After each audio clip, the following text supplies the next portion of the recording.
Assalamualaikum warahmatullahi wabarakatuh. Bertemu kembali dengan saya Nurhayati Sembiring pada video yang berkaitan dengan mata kuliah manajemen proyek. Para pembelajar, pada kesempatan kali ini kita akan membahas mengenai ruang lingkup proyek.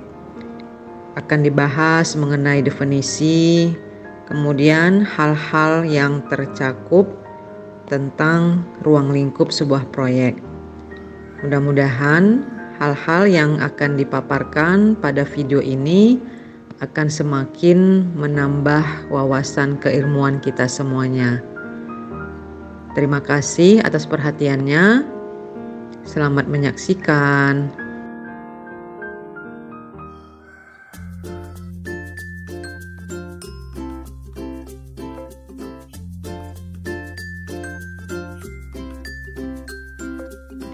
Integrasi dari perencanaan proyek, sistem pengendalian, dan informasi merupakan salah satu jalan terbaik yang digunakan untuk menemukan kebutuhan konsumen dan pengguna utama proyek.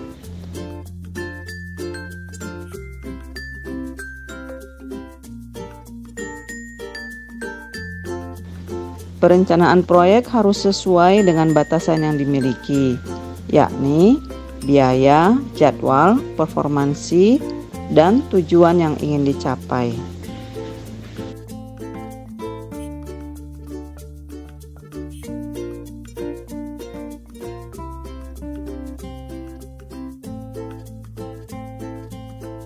Para pembelajar, berikut adalah fungsi perencanaan proyek. Yang pertama adalah sebagai sarana komunikasi bagi seluruh pihak yang terkait. Kemudian merupakan dasar dalam pengalokasian sumber daya dan merupakan tolak ukur di dalam pengendalian.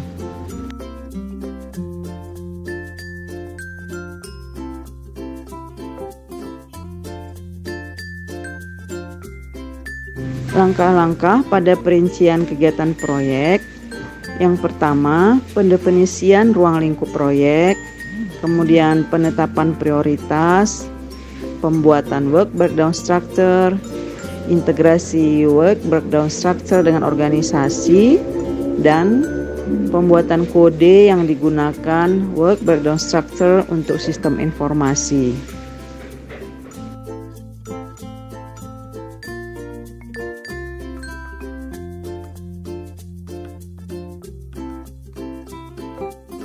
Pendefinisian ruang lingkup proyek.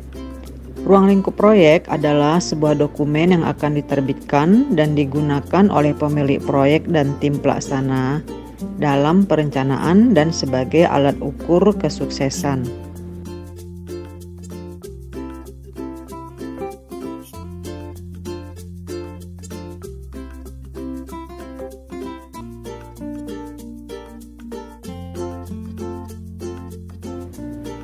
Ruang lingkup proyek merupakan definisi dari hasil akhir ataupun misi dari proyek yang dilaksanakan, baik berupa produk ataupun jasa yang diberikan kepada pelanggan.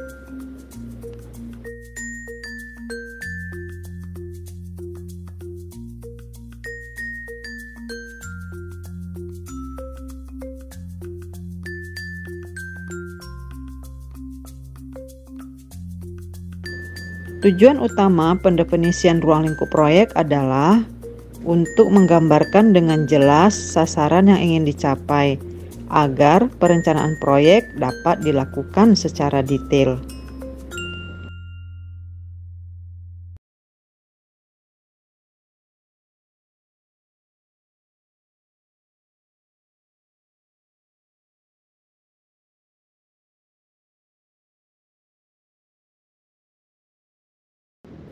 Manajer proyek bertanggung jawab untuk melihat adanya persetujuan pemilik atau owner pada sasaran hasil proyek, tahapan-tahapan proyek, kebutuhan teknis, dan sebagainya.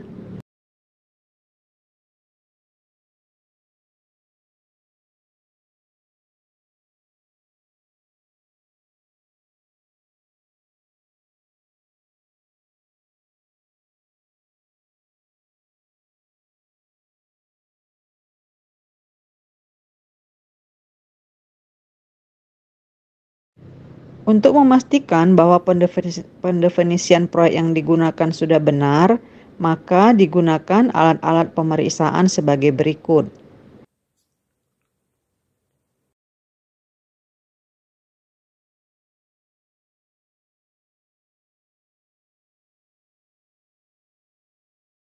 Yang pertama, tujuan proyek, kemudian sasaran akhir proyek, tonggak kemajuan, kebutuhan teknis, batasan dan pengecualian, serta umpan balik.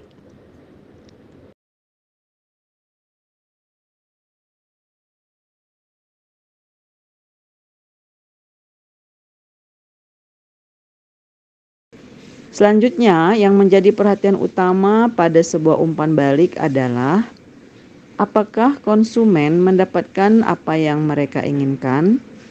Kemudian, apakah proyek telah mengidentifikasi kunci kepuasan anggaran belanja, waktu, dan kebutuhan performansi? Lalu, apakah batasan yang digunakan telah sesuai?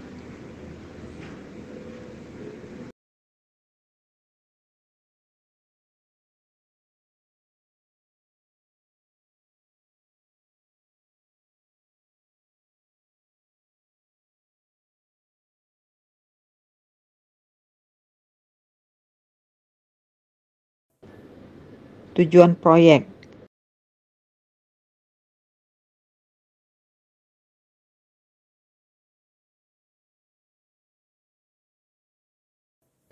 Tujuan proyek yang utama adalah untuk memenuhi kebutuhan pelanggan.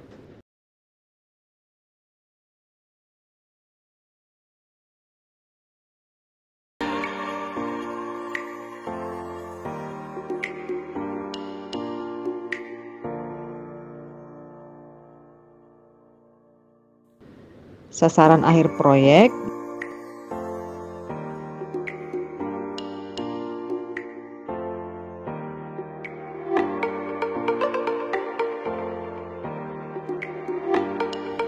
Sasaran akhir proyek meliputi waktu, kuantitas, dan perkiraan biaya.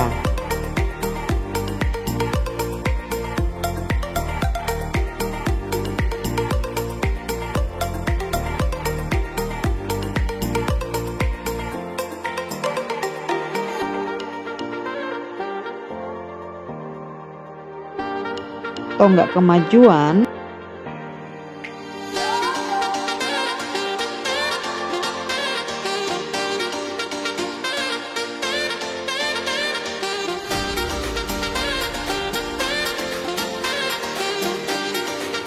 tonggak kemajuan berarti tonggak kemajuan utama pada pekerjaan, yaitu pekerjaan awal, estimasi waktu, biaya, dan sumber daya yang dibutuhkan pada proyek.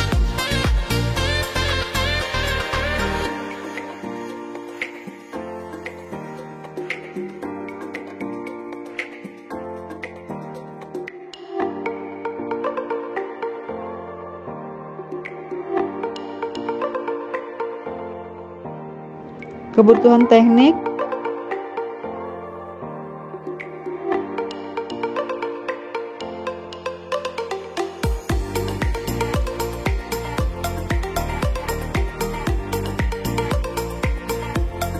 Kebutuhan teknik adalah untuk memastikan performansi dan hasil yang ingin dicapai sesuai dengan yang diharapkan.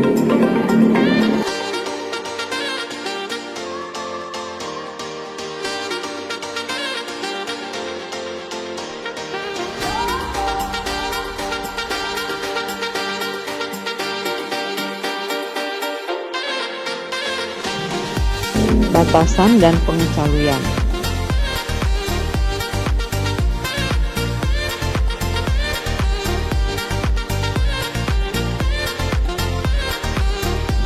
Batasan dan ruang lingkup proyek haruslah digambarkan dengan jelas.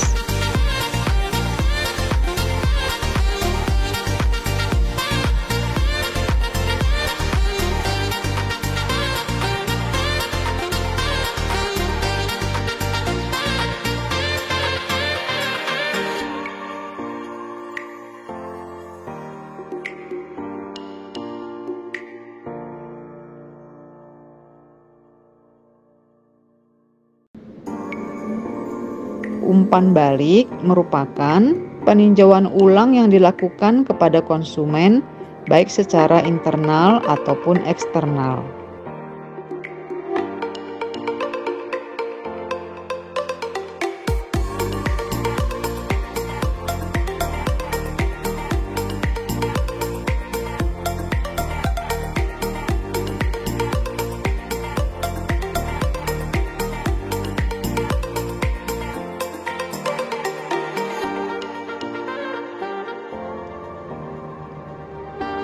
Definisi ruang lingkup proyek yang baik akan menjadi prasyarat utama dalam mengembangkan work breakdown structure.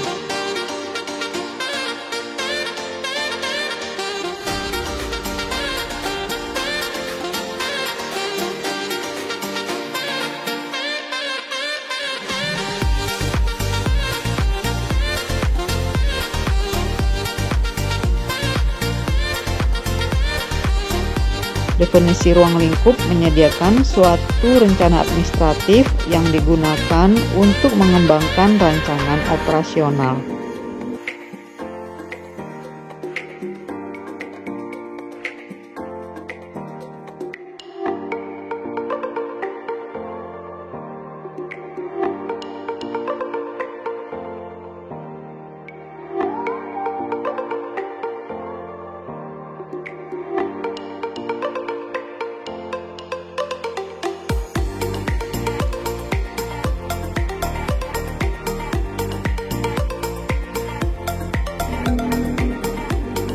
Kualitas dan kesuksesan suatu proyek secara tradisional digambarkan sebagai kesesuaian antar keinginan dari konsumen maupun top manajemen dalam hal biaya, waktu, dan performansi suatu proyek.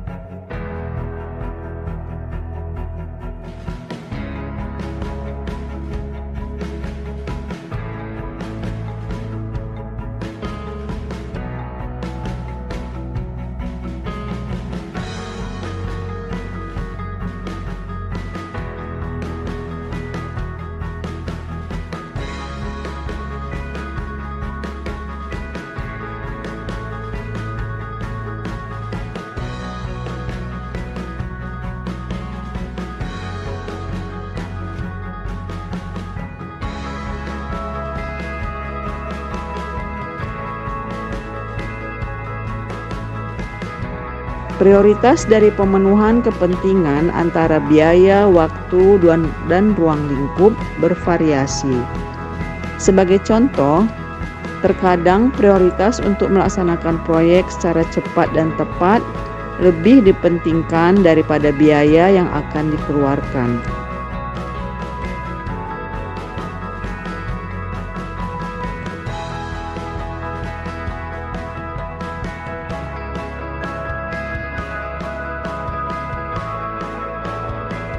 Sering terjadi proyek yang terlalu lama justru menjadi lebih mahal. Korelasi yang positif antara jadwal dan biaya tidak selalu benar. Terkadang biaya-biaya dapat dikurangi dengan penggunaan bahan yang lebih murah, jumlah tenaga kerja yang lebih sedikit, atau peralatan yang efisien.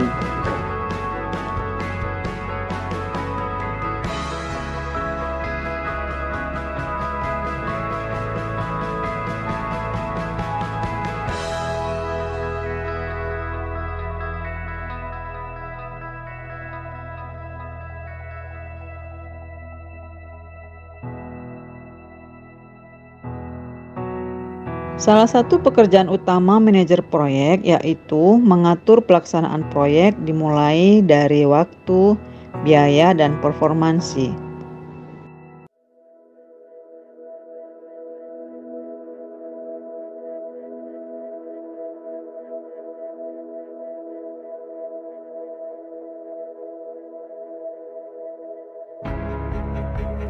Manajer proyek harus mengerti tujuan dari pelaksanaan proyek.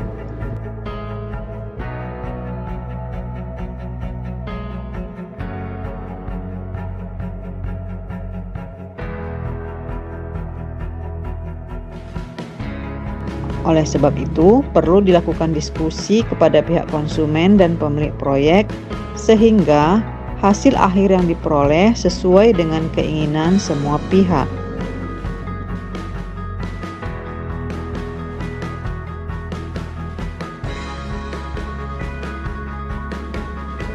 Teknik yang berguna di dalam mengidentifikasi kebutuhan konsumen dan pemilik proyek adalah sebagai berikut. Yang pertama, constraint enhance, dan yang kedua adalah exert.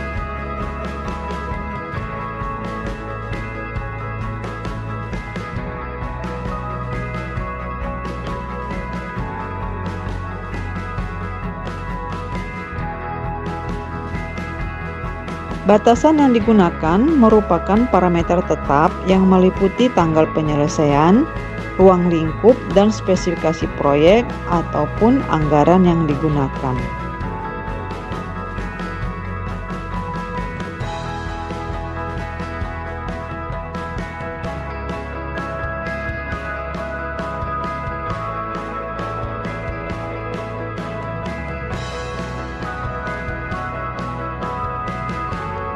Berdasarkan ruang lingkup proyek, dipilih kriteria tertentu yang dijadikan sebagai prioritas dan harus dioptimalkan.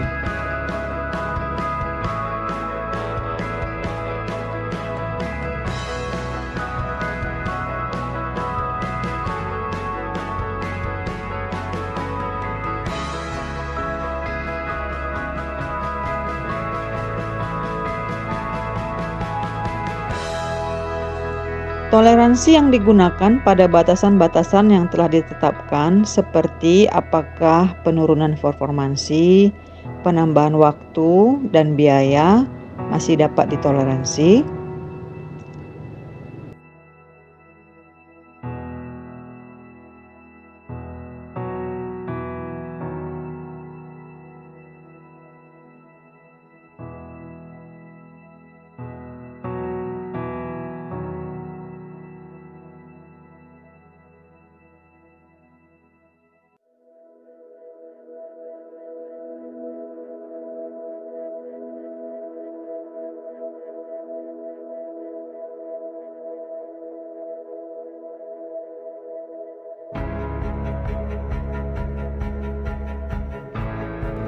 Saat ruang lingkup dan objek telah teridentifikasi, kegiatan pada proyek dapat dibagi dalam beberapa unsur pekerjaan yang lebih kecil dan spesifik.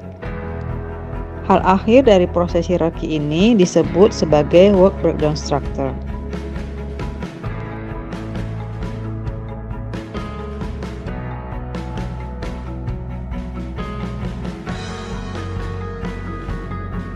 Penggunaan work breakdown structure dapat membantu manajer proyek di dalam mengidentifikasi, mengintegrasikan proyek dengan organisasi yang digunakan, dan penetapan batas kendalinya.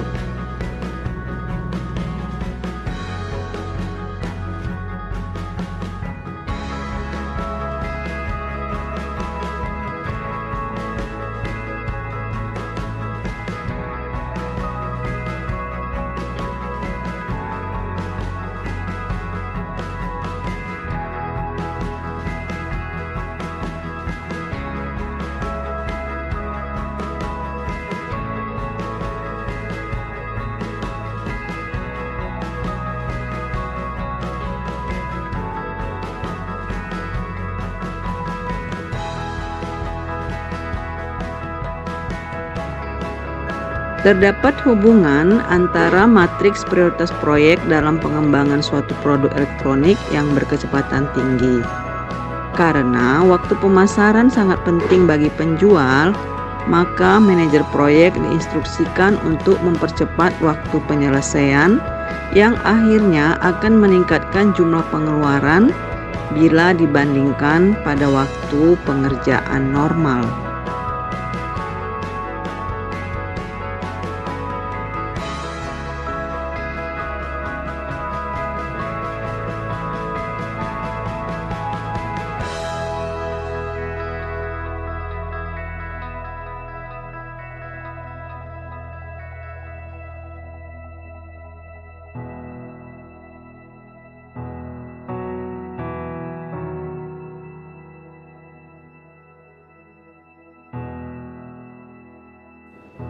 Work breakdown structure dimulai dari tahap akhir proyek.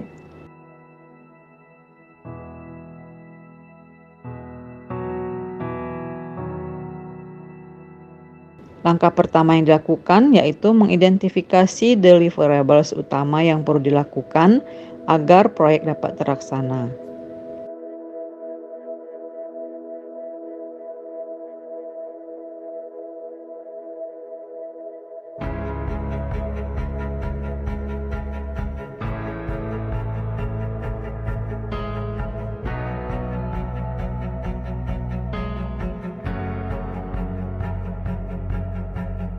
Lalu dilanjutkan dengan mengidentifikasi sub-deliverable agar deliverables utama dapat diselesaikan.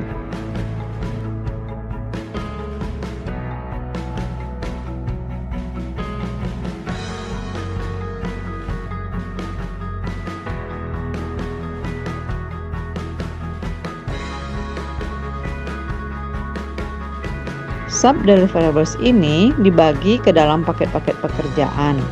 Karena level terendah dari sub-deliverables berisi beberapa paket pekerjaan.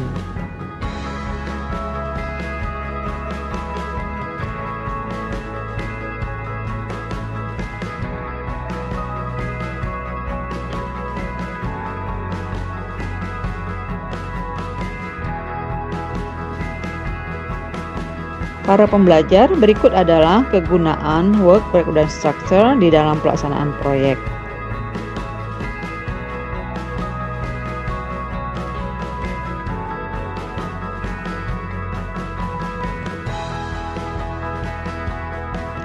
Yang pertama, pada pekerjaan-pekerjaan yang besar dipecah menjadi paket pekerjaan untuk memudahkan dalam pengawasan.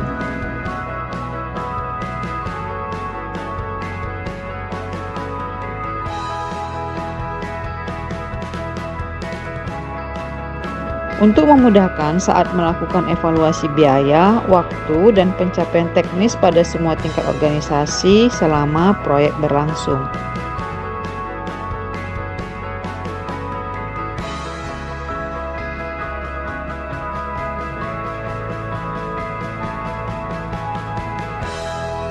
Kemudian, adanya manajemen dengan informasi yang sesuai pada masing-masing tingkatan.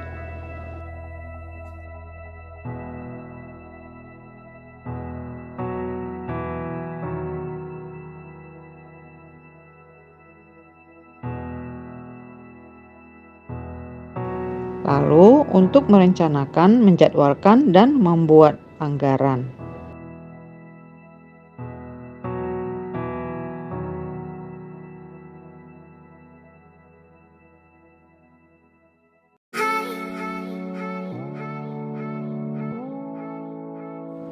Pengembangan work breakdown structure. Paket-paket pekerjaan berisi hal-hal sebagai berikut. Yang pertama adalah gambaran pekerjaan, lalu identifikasi jangka waktu untuk penyelesaian satu paket pekerjaan. Selanjutnya, identifikasi anggaran yang digunakan dalam menyelesaikan suatu paket pekerjaan. Lalu, identifikasi sumber daya yang diperlukan untuk menyelesaikan suatu paket pekerjaan. Berikutnya, identifikasi personil yang bertanggung jawab untuk satu unit pekerjaan. Dan yang terakhir adalah identifikasi poin-poin monitoring untuk mengukur kemajuan.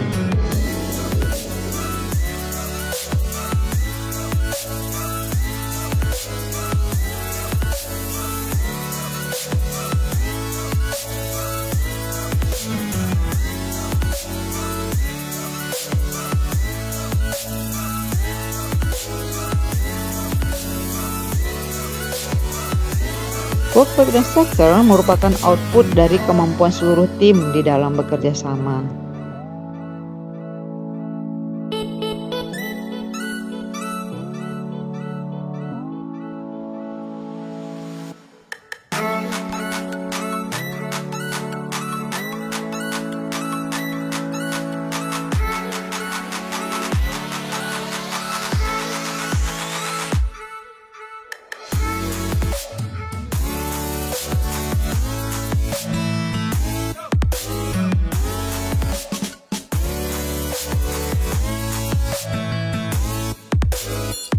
Dalam sebuah proyek yang kecil, keseluruhan tim proyek terlibat di dalam merinci proyek ke dalam komponennya.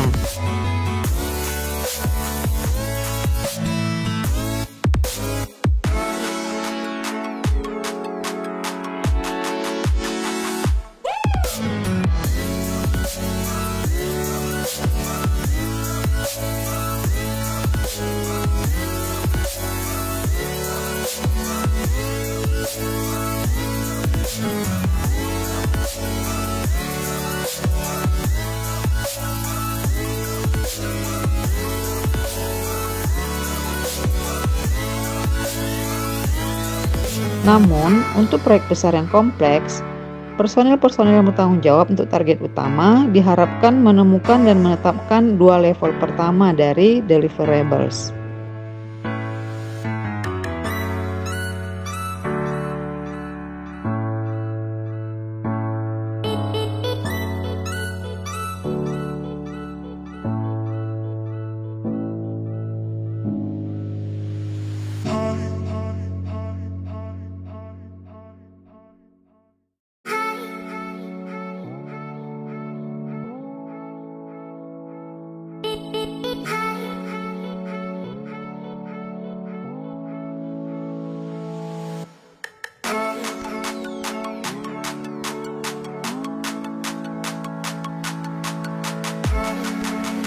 Bila suatu paket pekerjaan memiliki jangka waktu pengerjaan yang melebihi 10 hari, maka perlu dilakukan monitoring atau pengecekan secara berkala setiap 3 atau 5 hari.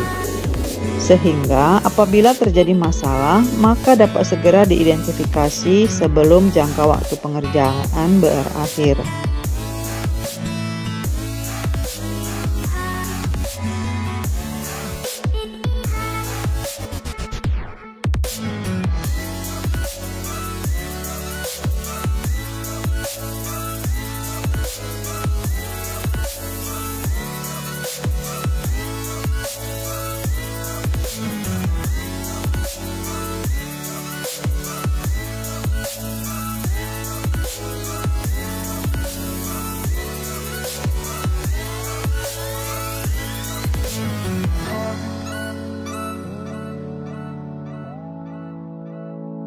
Perbedaan subdeliverables akhir dengan paket pekerjaan.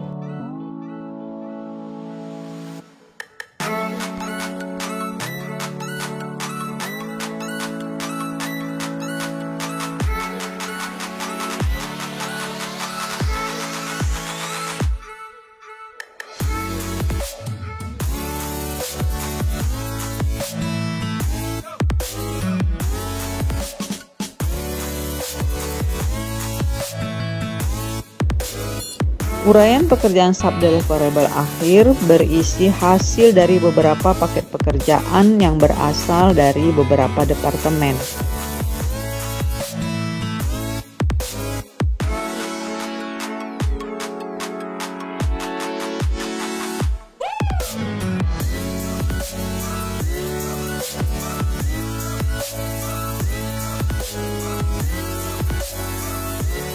Pada bagian ini tidak terdapat waktu pengerjaan secara khusus, sumber daya maupun pengeluaran yang dibutuhkan secara langsung.